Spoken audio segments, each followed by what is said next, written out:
Maxwell House Coffee presents Good News of 1939.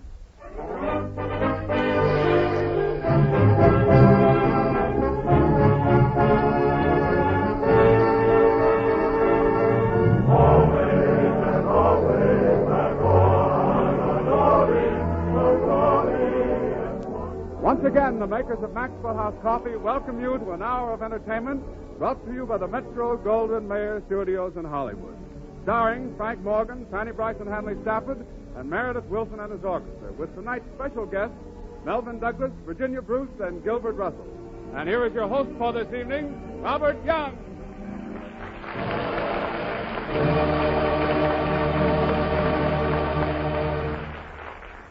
Thank you, Warren, and hello, everybody. Tonight is a very special occasion. Governor E.D. Rivers of Georgia will honor our own Frank Morgan on the program, and I know none of you will want to miss it. Now, Meredith Willson starts us off with a new number that's finding favor with the song fanciers.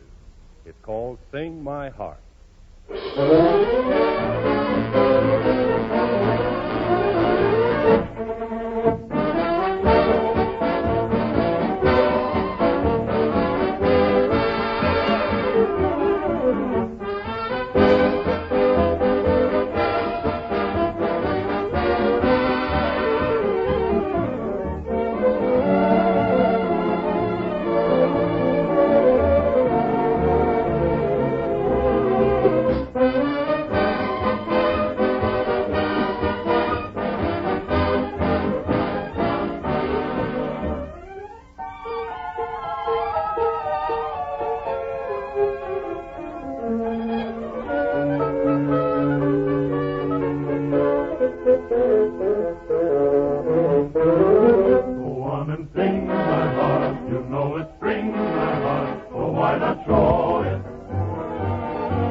Very good, Meredith. Very good indeed. Thanks, Bob.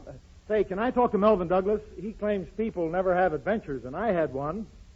Well, all right, Meredith. Oh, Melvyn. Melvyn Douglas? Hello, Bob. Hello, how are you? Hello, Meredith. Meredith wants to argue with you. Oh, gee, Bob, it isn't that exactly. But, Mr. Douglas, the last time you were here, you had a theory of what's wrong with the movies. I did? Sure, don't you remember? Well, how can I? Every time I see a new picture, I make up a new theory on what's wrong with the movies. Oh. Well, Mel, your theory as of January 19th, 1939, was that people have adventures in the movies that they never have in real life. Oh. Say, that's not bad, is it? Pretty good theory. Now, wait a minute, Mr. Douglas. I had a pip of an adventure, and I wanted to tell you about it. My dear fellow, I'm always delighted to hear about a genuine adventure. What was it? Well, I went out to Griffith Park to play golf. I like that already. I played 18 holes, shot an 89, and then I started home. Hey, wait a minute. This has got to be a true story. Sure. Well, 89? Oh, all right, 99. That's better. You don't have to shoot par to enjoy the game, you know, Bob. The way I figured, golf is mostly walking anyway. All right, Meredith. You've started home. Yeah. Footsore but triumphant. That's it. Well, I sat down on a bench to rest for a minute, and a beautiful girl sat down right next to me. Oh, now, Meredith, this is Pulp magazine stuff. Sat down next to him. Sounds fantastic. Well, sure, as I'm standing here. I say, as sure as I'm standing here. We heard you. And, well, she sat down right next to me and told me the story of her life. Mm-hmm. Sad story. Yes, sir. Plenty sad. I won't give you the details, but to make a long story short, she took a fancy to me and asked me to loan her $4.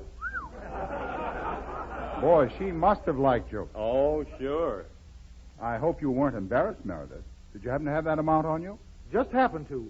I was going to buy a lawnmower. But I loaned her the money, and she agreed to meet me downtown the next day and pay it back. Now, how's that for an adventure? I never heard of anything like that, even in the movies. Me either. Meredith, did she pay back the money? No, I'm afraid the poor kid is still looking for me. Oh, gee. What makes you think that? Well, I thought she said 4th and Main at 3 o'clock, but then I got to thinking maybe she said 3rd and Main at 4 o'clock. So I ran back and forth between the two corners all afternoon, and I guess I just missed her, that's all. But isn't that a wonderful adventure? It certainly is. And doesn't that prove your theory's all wrong, Mr. Douglas? Well, it would, except that that's not my theory anymore. Well, what's your theory for tonight, Mel? My theory tonight is that pictures are wonderful. And the reason for that is You that... just saw a great picture. That's right, Bob. Well, what is it? This afternoon I saw the first print of Goodbye, Mr. Chips, just arrived here from the MGM studios in England. And when you see a picture like that, believe me, you know that pictures are really here to stay. But I had a good adventure, didn't I, Mr. Douglas? You did indeed, Meredith. I'm very grateful for letting me hear about it. See you later. All right, Meredith, now you can come down to earth and stop being a scenario writer and make some music. Ladies and gentlemen, Gilbert Russell sings one of the screen's season's nicest ballads, the sweetest song in the world. Okay, Bob. If that girl's listening, she can keep the $4. What do I want with a lawnmower?